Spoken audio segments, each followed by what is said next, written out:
Well, hi, everybody. I'm Beth English, and I'm here today with my good friend, Sergio Gomez, and we are going to talk about how to do more by doing nothing. How Hi, Beth. does How that are sound to you? you? It sounds awesome. It sounds awesome. It sounds like we are in for a great surprise. So, it's quite an interesting title. Let's see. Let's see what we can, you know, do with that. Right? I'm looking Well, forward. Well, the whole reason that I decided to talk about this today is because I have been reaching some really big milestones in Mhm. my work that have Okay. taken me to so many new levels that I needed some time. You know what I mean? Mm-hmm.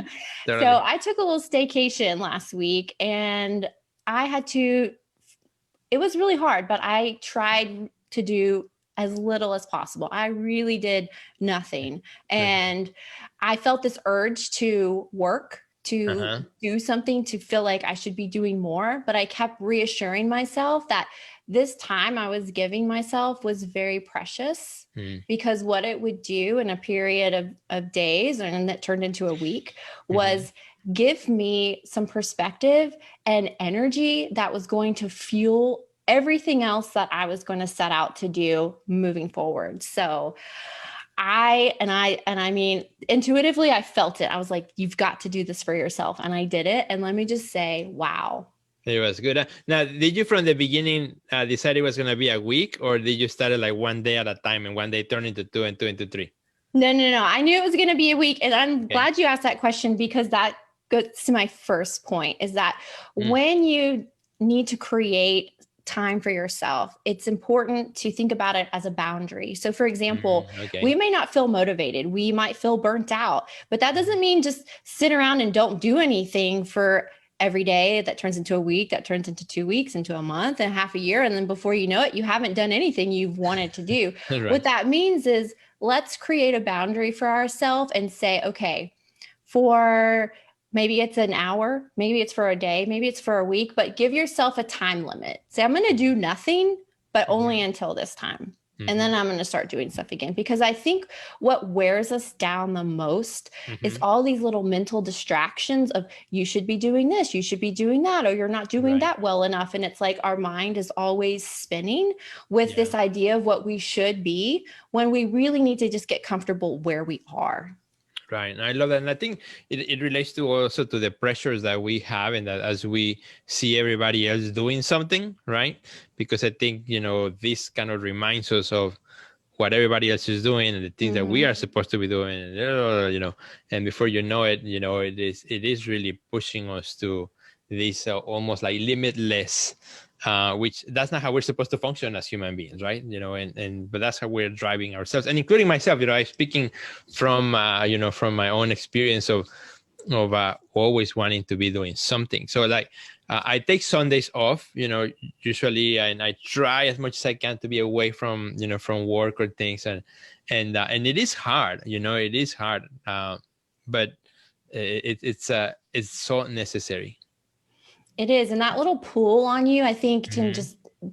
just make you feel even more exhausted than Right. if you were just showing up and doing the work. Like it's that mental stuff that just leaves us in a fog sometimes. And you're right, that pressure to do what other people are doing because we think that we should. Because I Right. mean, even though I was on my staycation, not doing anything, I was still on my phone and like, checking in with some things.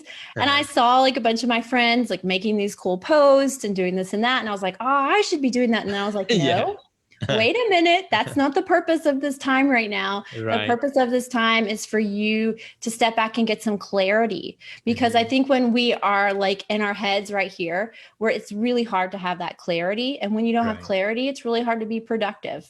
And Right. when you're not productive, then you can't reach your goals. And so this time was actually meant to help me Hmm. continue to reach my goals, to be resilient by giving Yeah. myself that time to renew.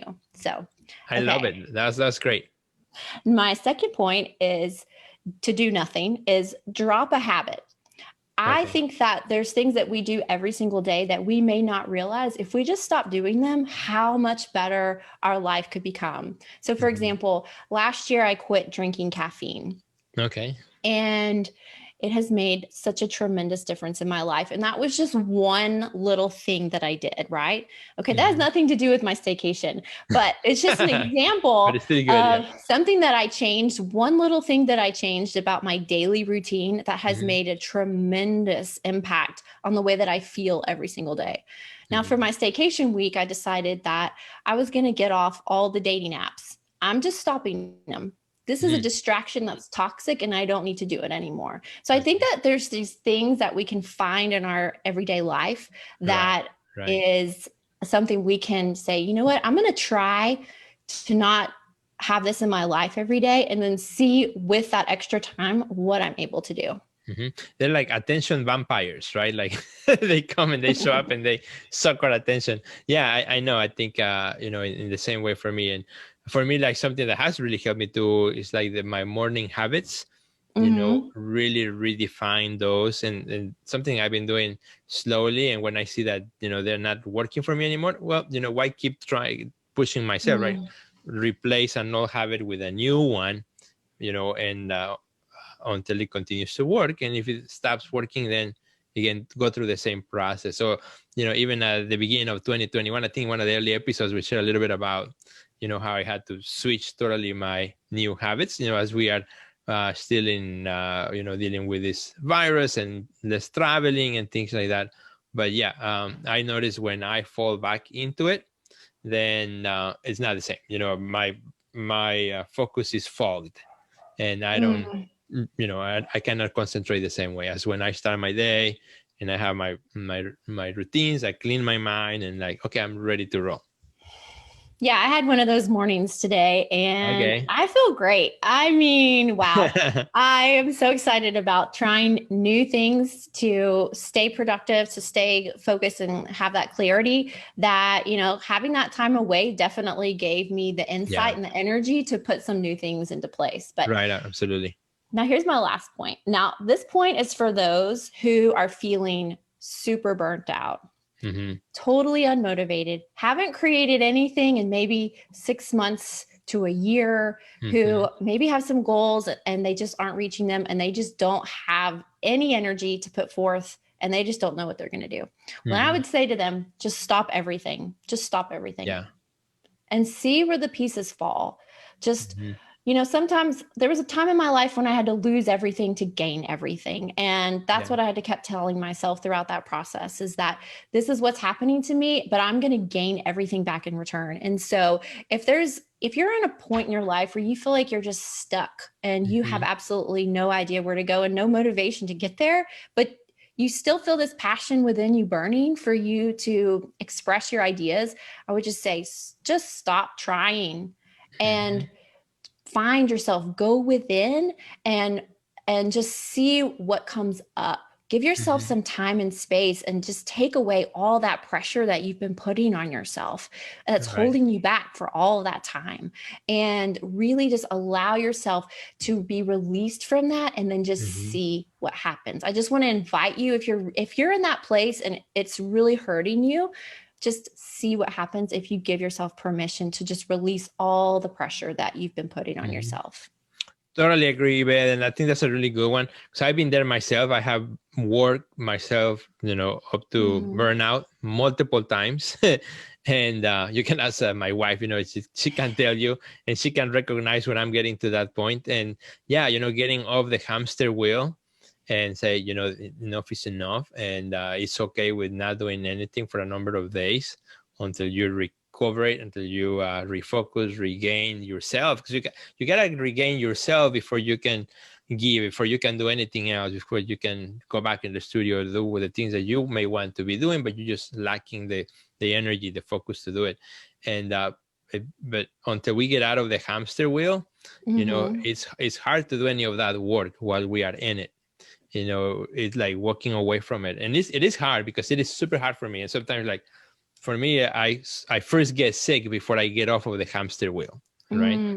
And that's kind of something that I have to be self-aware of and recognize my my red flags when I'm getting to that point, and get off the hamster wheel before I get to that point, because there's no way of doing that cleaning work while we are, running.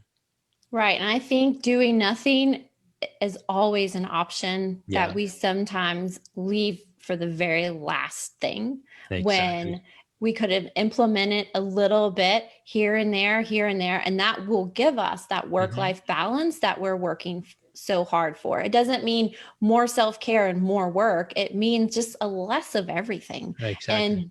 And choose that space to do nothing and feel what it feels like when your mind is just like, oh, and there's just all those distractions are just like gone. It's kind of like, when you go on vacation and you're like, when I go back home and I get back to work, I'm going to keep this same mindset and the same attitude with me.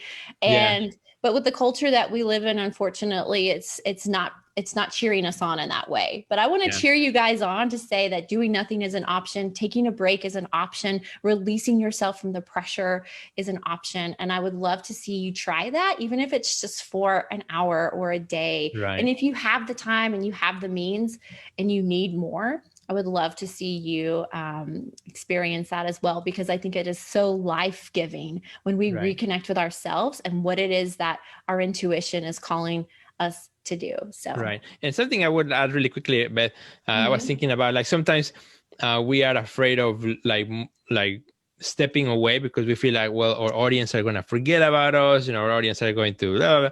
All these excuses that we put ourselves. But remember that our audience is not going to go anywhere, right? They're always there. Those who really believe in you, trust in you, and want to see you succeed, actually they probably appreciate that you take time for yourself to go back again and be the great you that you can be. Right. Because our mental health and the way that we feel in our bodies every day should be our number one priority. And then our work will just be that much better when we take care of ourselves. So absolutely. Well, Sergio, where can our friends find you online so that they can check out all your great content? Well, you can find me on Sergio Gomez Art. And before that we go, Beth, I can say thank you so much, because I think this was a really good episode that definitely I'm making notes for myself too. And I need to follow that lead of yours in this area. But thank you so much for sharing that. No, you're welcome. It's my pleasure. I love to share this message because it's a great one for me to do myself. And so it's my pleasure. And I hope those of you watching, if it's inspired you as well, to rethink about the way you spend your time, leave a comment and let us know what you might be doing or not doing in the future. Awesome. Thank you so much, Beth. You're welcome. And you guys, if you want to follow me on Instagram or Facebook, I'm at Beth English, and TikTok, Clubhouse, and I'm bethenglish.com. Would love to see you and chat with you online. So can't wait to see you next week for another great episode. Bye. I know we're getting close to our 50th. So keep an eye. It's coming. Bye, everybody. Bye.